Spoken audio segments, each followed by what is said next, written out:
Rachy est un vigneron français, un habitant de la belle ville de Troyes. Il incarne tout à la fois le génie d'une pensée juive, mais également le goût de l'étude, de l'effort, l'humilité, la curiosité.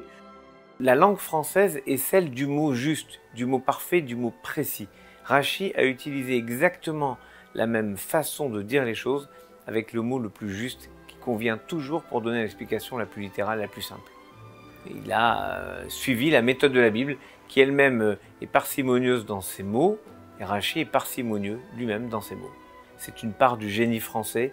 C'est probablement avec Victor Hugo, je pense, l'auteur français le plus lu, le plus traduit dans le monde entier. Donc il est légitime que ensemble, il y ait tant et tant de façons de raconter l'implication de Rachy, à la fois dans son temps au Moyen-Âge, mais les répercussions de ses commentaires sur la vie d'aujourd'hui. Il n'est pas un homme du XIe siècle, il est de tous les temps. Et pour preuve, s'il était nécessaire, sa vision de la femme. Féministe avant l'heure, il enseigne à ses filles son savoir, ce qui à l'époque est d'une audace folle, sauf pour le visionnaire qu'il est.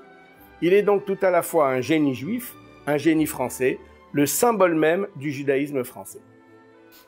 Nous sommes très fiers que Rachy soit français. Partout, lorsque je vais dans le monde, je leur dis c'est grâce à un Français que vous comprenez la Bible.